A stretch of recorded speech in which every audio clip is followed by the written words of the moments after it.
पाई network market में पाई network की hype जो वो इतनी ज्यादा बढ़ चुकी है कि पहले जो वो एक्सचेंजेस पाई नेटवर्क को लिस्ट करने से दूर भाग रही थी, अब एक्सचेंजेस जो वो पाई नेटवर्क को लिस्ट करने के लिए पाई नेटवर्क के पीछे पीछे भाग रही हैं। सिचुएशन कुछ इस तरह की हो चुकी है और हाइप डेफिनेटली इतनी ज्यादा क्रिएट होने ही वाली थी।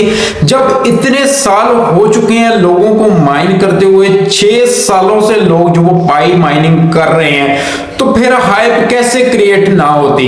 लेकिन एक्सचेंजेस को ये बात समझ में नहीं आ रही थी। हालांकि एक्सचेंजेस ने इससे पहले जो वो 100 बिलियन सप्लाई वाले ऐसे टोकन्स भी जो वो लिस्ट किए हैं जिनकी 100 बिलियन सप्लाई भी मार्केट में जो वो इमीडिएटली उसी वक्त आ गई थी।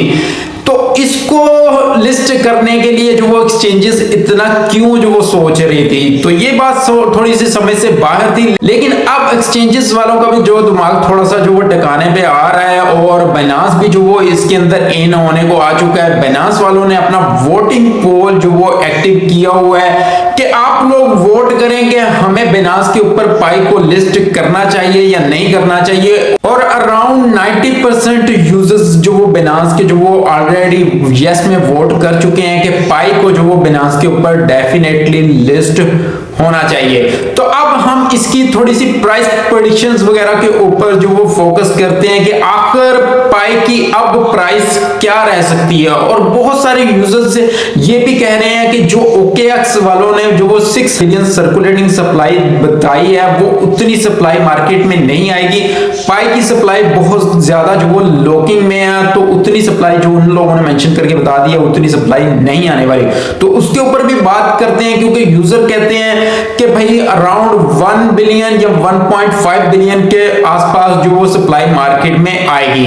तो अगर इतनी मार्केट में सप्लाई आती है तो तब प्राइस वैल्यू क्या रह सकती है, क्योंकि मुमकिन है कि ज्यादातर लॉक में ही हो और जो सर्कुलेटिंग सप्लाई उधर OKX के ऊपर शो हो रही है वो बहुत हद तक मुमकिन भी है कि वो वहां पे एक्यूरेट ना हो, क्योंकि जिन लोगों के माइग्रेट हो चुके हैं पाई उनमें से बहुत सारे यूजर्स के पाई जो वो स्टिल लॉकिंग में है, लेकिन बहुत सारे लोगों के पाई जो वो अनलॉक भी हो चुके हैं। जैसे कि बताते हैं मेरे खुद पाई जो वो अनलॉक्ड हैं, कंप्लीटली अनलॉक्ड हैं जितने माइग्रेट हो चुके हैं। उसके अलावा बात करते हैं जीसीवी वैल्यू के ऊपर कि ये जीसीवी वैल्यू क्या बला है, जिसके ऊपर भी बहुत सारे लोग जो वो अटके हुए हैं कि अगर उसके ऊपर कोई बंदा बात करता है कि भाई जीसीवी वैल्यू के ऊपर कुछ भी मुमकिन नहीं हो सकता, तो वहां पे भी पाई यूजर्स को जो वो गुस्सा आता है। हालांकि मैं खुद भी पाई यूजर हूं और मैं इंडिविजुअली माइन करता रहा हूं किसी भी रेफरल के बगैर। तो अब हम बात करते हैं जीसीवी वैल्यू आखिर है क्या। सबसे पहले उसके ऊपर बात करते हैं, फिर पाई की प्राइस प्रेडिक्शन के ऊपर बात करते हैं कि पाई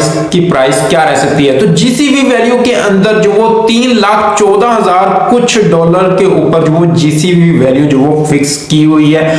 और जीसीवी वैल्यू है क्या कि ये कुछ रैंडम यूजर्स की ही अपनी वैल्यू बनाई गई है।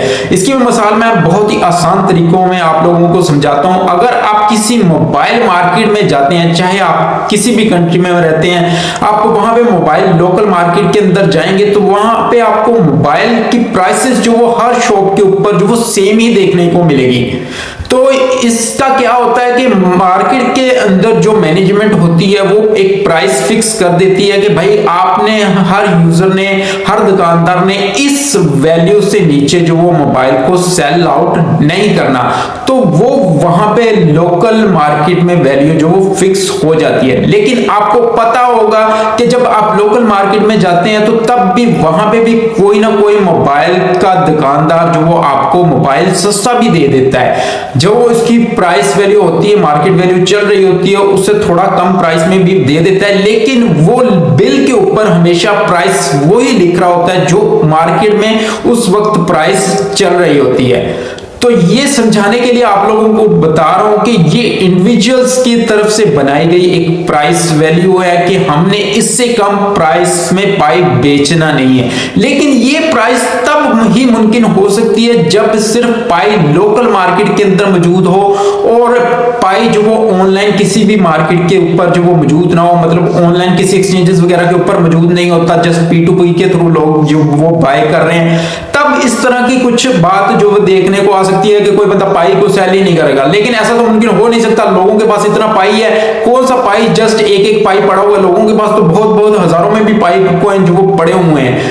तो ये जो प्राइस वैल्यू है, तो इसका मैं आप लोगों को बताता चलूं कि जब मार्केट में पाई कॉइन लिस्ट हो जाएगा एक्सचेंजेस के ऊपर, तो जाहिर सी बात है जीसीवी वैल्यू की वहां पे कोई भी इंपॉर्टेंस नहीं रहेगी। जब अगर मार्केट में पाई जो वो $50, $5, $10, $1 के ऊपर लिस्ट होता है, तो कोई भी बंदा जो वो जीसीवी वैल्यू को क्यों मानेगा।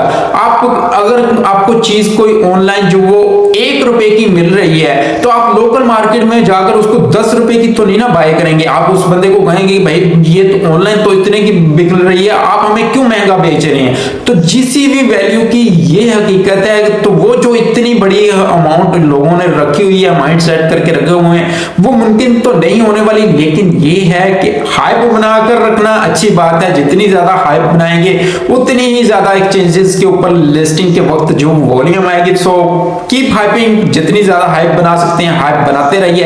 अब बात करते हैं प्राइस प्रेडिक्शन के ऊपर, क्योंकि बाइनेंस ने जो वो वोटिंग तो जो वो इशू कर दिया है कि वोट कर सकते हैं आप, लेकिन वो वोटिंग पीरियड जो वो 8 डेज का है। तो क्योंकि पाई जो वो 20 फरवरी यानी कि कल लिस्ट हो रहा है OKX और फर्दर दूसरी एक्सचेंजेस के ऊपर, तो तब जो वो प्राइस वैल्यू क्या रह सकती है। बाइनेंस की जो वो लिस्टिंग है वो मुमकिन भी हो सकता है कि कुछ घंटों के जो वो पहले जो वो बाइनेंस अनाउंस कर दे कि भाई हम लिस्ट करने जा रहे हैं पाई को 20 फरवरी को ही, और अगर तब नहीं लॉन्च होता और बाद में जितने दिन का टाइम पीरियड दिया हुआ है वीक के बाद जो वो पाई लिस्ट होता है बाइनेंस के ऊपर, तो तब क्या उसका इंपैक्ट रहेगा। तो डेफिनेटली तब भी उसका जो वो बहुत ज्यादा मार्केट के ऊपर इंपैक्ट रहेगा, क्योंकि हाइप मजीद क्रिएट रहेगी।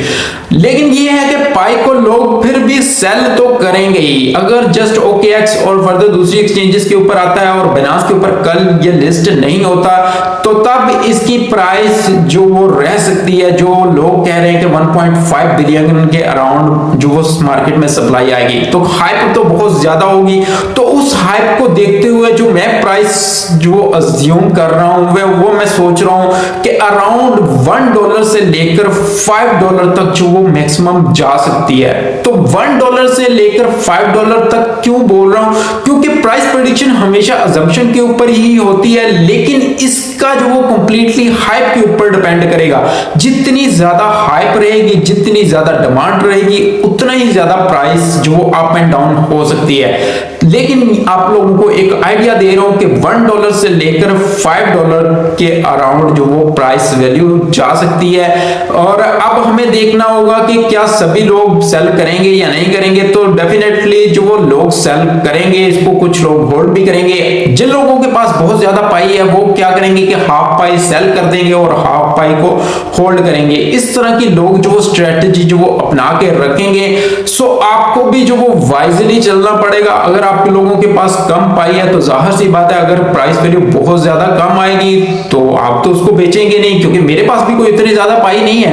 और अगर प्राइस वैल्यू कम आएगी तो मुमकिन है कि मैं भी उनको ना बेचूं। और अगर रियल वर्ल्ड में पाई की जो वो अहमियत को देखा जाए तो भाई पाई की रियल वर्ल्ड में जो वो अहमियत बहुत ज्यादा है, क्योंकि ये पहले से ही लोकल मार्केट के अंदर जो यूज हो रहा है और लोग जो वो डिफरेंट चीजों की खरीदो फरोख्त के लिए पाई को जो वो डिफरेंट कंट्रीज में जो वो यूज कर रहे हैं। सो इस तरह का यूज केस जो वो बहुत ही ज्यादा स्ट्रॉन्ग जो वो यूटिलिटी क्रिएट कर सकता है। इस तरह का यूज केस जो वो किसी भी टोकन को जो वो बहुत ही ज्यादा स्ट्रॉन्ग कर सकता है फ्यूचर में।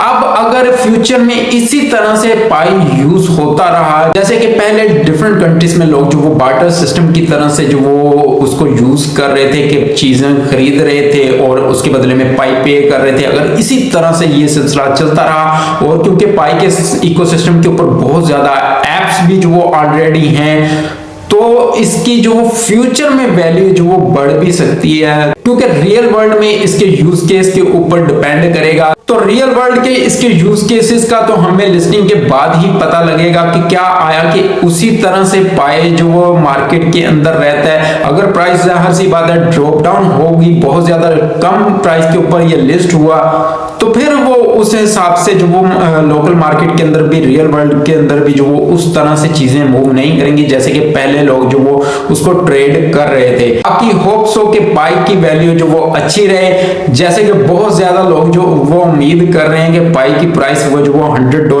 $200, $300 और इतने डॉलर्स में चली जाए। तो भाई हर बंदा चाहता है कि पाई की प्राइस जो वो ज्यादा से ज्यादा रहे। वैसे मैं खुद भी चाहूंगा कि प्राइस ज्यादा से ज्यादा रहे, लेकिन हम जो वो फैक्ट्स के ऊपर ही बात कर सकते हैं, जो रियलिटी है उसी को देखकर जो वो प्राइस प्रेडिक्शन वगैरह भी देख सकते हैं ना कि किस हद तक जो वो हाइप के ऊपर भी चीजें मुमकिन हो सकती हैं। तो ये बहुत ज्यादा हाइप के ऊपर जो मुझे मुमकिन चीजें दिखाई दे रही हैं वो यही है कि $1 से लेकर $5 के ऊपर जो वो जा सकता है। और मैं भी पाई को होल्ड किए हुए हूं, तो कल हम देखेंगे। इसमें क्रिप्टो करेंसी में मोस्टली रिस्क तो होता ही है, तो फिर अगर आपने कुछ गेन करना है तो फिर इतना रिस्क तो लेना ही पड़ेगा भाई, हमें होल्ड करके तो रखना ही पड़ेगा। फिर बाकी देखते हैं कल क्या बनता है। होप्स हो कि हमारे पाई कॉइन हमें जो वो अच्छा प्रॉफिट देकर जाए।